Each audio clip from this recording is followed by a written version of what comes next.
Bon, ndaje mi li ko waral moo di dans le milieu scolaire, généralement, il y a des élèves qui souffrent de problèmes oculaires. Les élèves qui se plaignent très souvent des yeux qui leur font mal. Et on a constaté parmi les élèves beaucoup d'élèves qui portent des lunettes. Et généralement dans les petites classes. Donc, je crois que ça justifie l'importance de ce rendez-vous entre les parents, l'administration et les élèves pour pallier à certaines éventualités. Ils ont pris que l'équipe médicale a pris contact avec la directrice. Elle avait arrêté consulter 60 élèves, compris entre 6 et 8 ans. Et après le recensement, on a constaté que le nombre d'élèves dépasse largement le nombre qui a été commandé. Et d'ailleurs, à ces élèves-là, il faut ajouter le personnel qui attend. Et je viens d'ailleurs même de voir l'un des membres de l'équipe médicale. Et j'espère bien que par rapport au nombre de patients, ils auront des problèmes à avoir tout ce monde-là en un seul jour. Et éventuellement, on va fixer un autre jour pour le personnel. Je crois qu'après ce constat, non seulement il faut sensibiliser les parents, mais en ma qualité, par exemple, de directeur des études, il faut sensibiliser l'équipe pédagogique pour qu'ils expliquent davantage aux enfants les causes de cette maladie, c'est-à-dire l'allergie oculaire, pour qu'ils puissent prendre les dispositions nécessaires. Et pour cela, il faut nécessairement des leçons de vie au niveau de l'école. Comme ça, chacun va donner sa contribution et ce sera certainement plus pertinent que s'adresser aux parents. Oui, bien que les parents seront sensibilisés en ce sens à l'occasion d'une assemblée générale. Mais pour le moment, il faut que le personnel prenne en compte cette donnée et essayer de voir comment on peut faire passer le message au niveau des enfants. Et pour leur permettre de prendre les dispositions nécessaires pour l'éviter. Rire avec le social. Ça, le social, les visites médicales, mais le social, les parents qui gravitent autour de l'école. Le social par rapport même au personnel. Je crois que ça, c'est la vocation de la directrice. C'est la vocation de la directrice. Elle s'intéresse beaucoup au social. Elle aimerait, en quelque sorte, je dirais que c'est un facteur, c'est une personne pour qui le social est très important. Il fait du partage son sacerdoce. Et le message ou peut-être lancer pour terminer? Le message sera surtout saluer le membre de l'équipe médicale qui a pensé à notre école. Parce qu'il y a plusieurs écoles, mais il a choisi notre école. Donc il faut nécessairement le remercier. Parce qu'il y a beaucoup d'élèves qui souffraient de cette maladie et qui ne sont pas allés à l'hôpital. Et quand on a dit qu'il y a la consultation gratuite, tout le monde s'est rié. Ce qui veut dire que la situation socio-économique en est une explication. Donc celui qui a pensé à nous pour pallier à cette situation, je crois qu'il mérite tous nos remerciements. Nous prions beaucoup pour lui, en quelque sorte. Merci beaucoup. Je suis le docteur Mbeng Babakar, ophtalmologiste à l'université de Thiès, dans le centre de vision Medoune Robert Ndiaye. Voilà. D'accord. Donc, comme vous le savez, le centre de vision se trouve au niveau de la faculté de médecine de Thiès. Et c'est un centre où on effectue chaque jour une prise en charge ophtalmologique. Donc comme l'université est assignée à faire en tout cas des campagnes de dépistage, service à la communauté, c'est la raison pour laquelle nous faisons le tour de certaines structures privées ou publiques pour essayer de retrouver les troubles visuels, car vous le savez, certaines amétropies communément appelées hypermétropie, astigmatisme ou myopie peut entraîner en tout cas des troubles de la concentration, mais aussi un échec scolaire. Donc c'est la raison pour laquelle nous venons faire un dépistage des enfants de 6 à 8 ans. Voilà.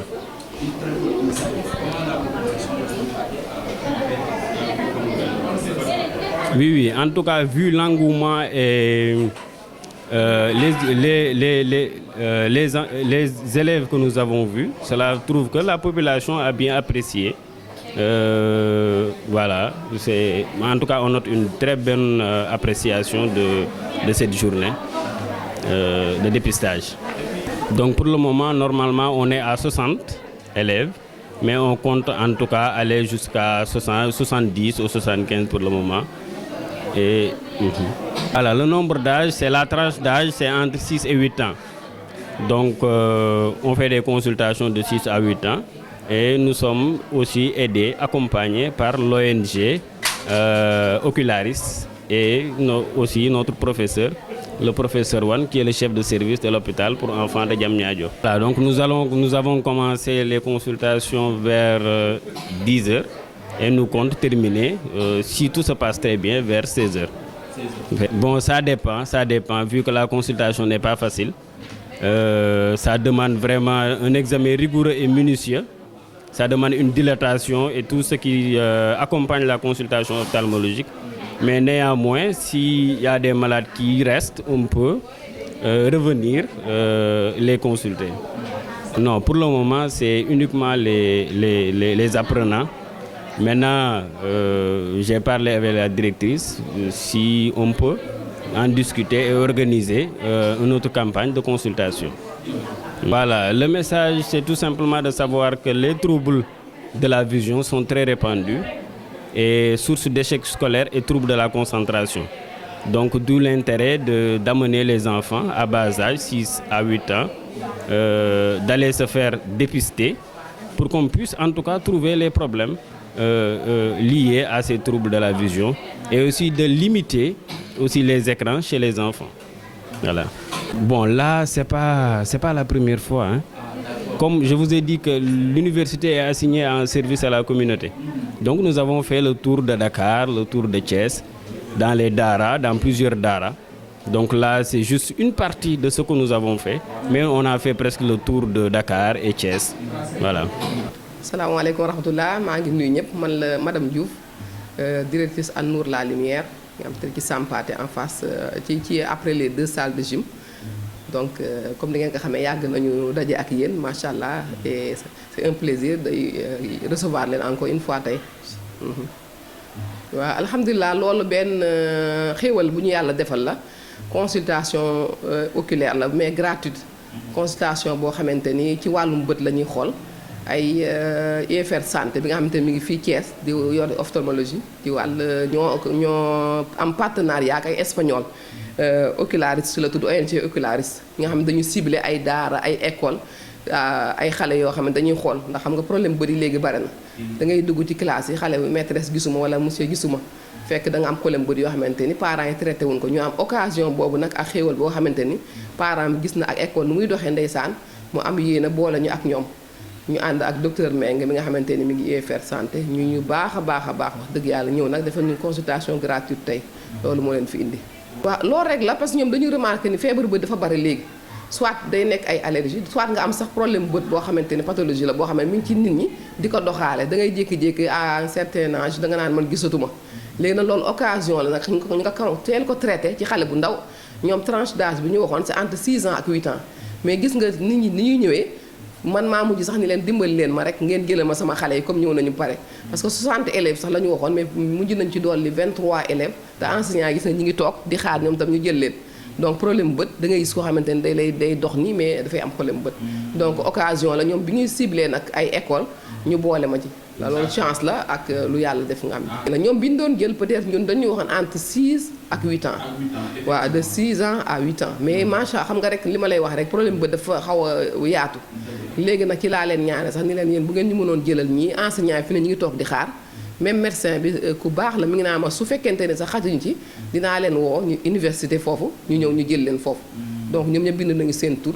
mais li ma la expliqué rek problème bu bët léegi dafa xaw a bare ci mag ak ci xale mais suñ ko xawee teel a traité ci xale nii xëy na balaa ñuy mag mun na wér parce que am na ñoo xam allergie la mais am na ñoom c'est des pathologies yoo xamante ni dañ ko war a traité am ñoo xamante ni fii ne am dañu jël seen tur il faut ñu yóbbu leen ci professeurs yi nga xamante ni ñoo nekk jam ñaajo ci xale yi ñu seet leen foofu waaw peut-être xanaa xool aussi d'abord allergie bi lan la xale bi allergie waaw allergique du moins bu fekkente ne allergie boobu xam nga ko nga jéem ko teel traité bu nekk xale xëy na du ma c'est pas mon domaine du ma xam lu bare mais allergie moom da nga ko war a teel a xam lan xale bi lan la allergie soo ko xamee nga jéem ko traité parce que am na ku ñëw ni ma sama doom bu génnee ci suuf rek bëri day xonk ma ne ko loolu aussi forme allergie la rek boo xamante ni ñoom ñoo koy xam nag mooy seen domaine ñenn yi da nga naan la bu lekkee yenn ay gerte ñi naan bu lekkee lii bët yi day xonk ñi naan la su nekkee ci poil comme ay kii nu mu tudd sax chat yi wala lii allergie bi day déclenché donc ku ne ak la nga allergie waaw la nga allergique léegi nag ñoom ñoo koy gën a xam ñoom ñi nekk ci seen domaine mais bu nu ñëwee ñooñu tey ma gis dañ leen bindal ordonnance jox leen am na ko xamante bi bu ñëwee dañ ma kii urgence la il faut nga dugal ko xale bi dafa dem ba bëri di génn ay kii ñu ne ma kii indi ñu dugal ko dañ ko def ordonnance bu xaw a sax kii mais joxaat ko rendez-vous am na ñu bare dañ leen jox rendez-vous dans 15 jours am na ñoo xam dañ leen jox rendez-vous dans 1 mois parce que ñooñu c'est des peut-être am na ay des cas critiques am na ñoo xamante ni allergie la rek ñoom damay gis benn garab la leen bindal mais am na ñoo xamante ni garab yu bare la leen bindal joxaat leen encore rendez-vous donc loolu parents yi nag lañuy sensibiliser wala ñu suivre rendez-vous parce que nee nañu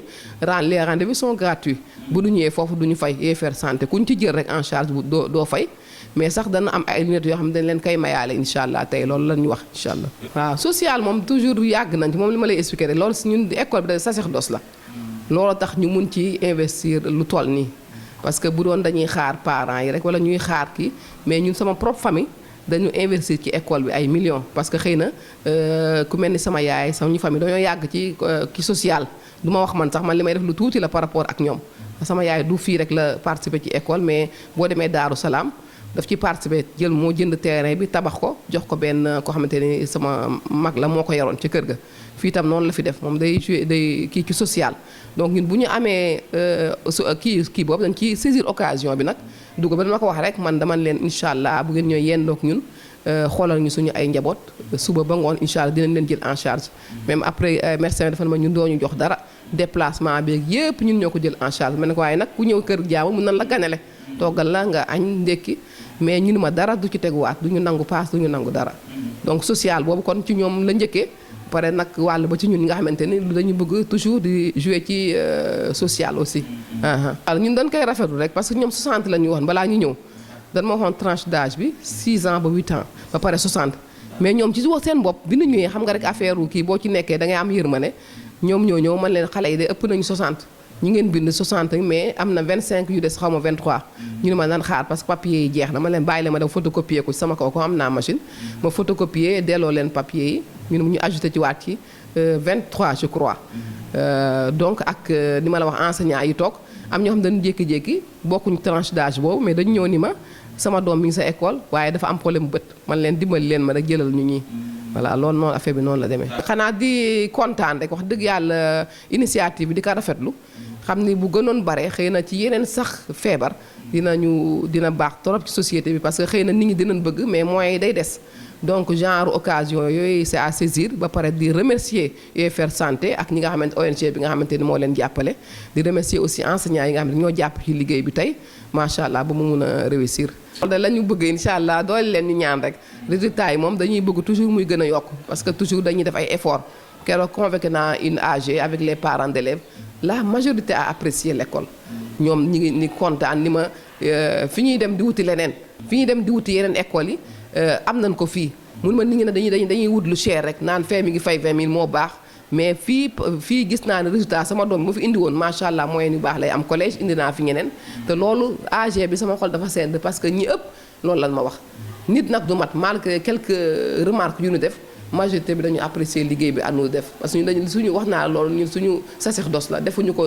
ubbi rek pour xaalis dañuy jël xale yu mënul lire ma ciblé leen jël ay enseignants fay leen ni leen jàngale ma xale yi lii parce que man sama objectif mooy am résultat bu baax sama objectif mooy am réussite fii waaye itam xale yi suivi bi am au niveau des collèges ba lycée damay suivre xale yi xool seen résultat scolaire waaw seen cursus yi dama ciy topp di xool ñi nga xamante ne formé naa leen à bas âge lan ma jox ci kaw donc loolu mooy suñu objectif macha allah am